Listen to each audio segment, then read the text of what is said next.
I wanted to talk a little bit about my editing and revision process. So I'm a constant reviser. I go over material as I write it or shortly after writing it. I find that when I do this early on in a project, it helps me tease out character traits and environment details that otherwise might not have come until much later in the writing process. So the passage that we're looking at here is a bit of exposition. It is describing our main character, Susie, and her relationship with her mother.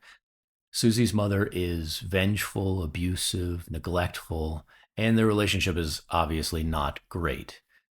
Her mother has convinced her that she's a better cook over the years, and that's why Susie makes dinner every night.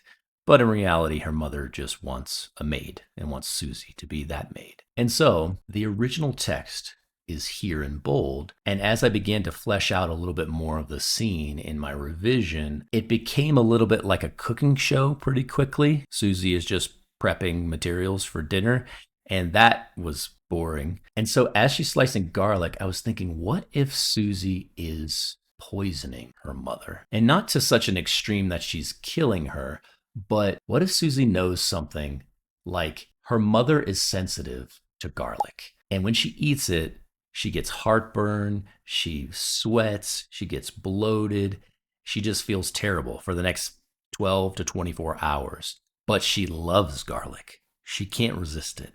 And so Susie is making a bolognese sauce, and every time she makes it, she adds more and more cloves of garlic until in this scene, she's adding something like 10 to 12 cloves of garlic, which is an insane amount of garlic. And so this is a core character trait of Susie now. She is executing this quiet rebellion against her mother.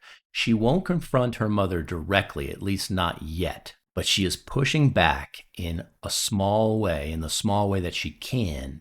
And I found this to be an endearing trait for her, considering the circumstances. And it's a lot of fun to play around with. And I know that if I had just written the first draft completely without this trait, I would have had to come back and layer it into the story. Whereas I found it early on in the writing process, and I was able to thread it through the unfolding text that I was writing, which helped me greatly set a good foundation for my character.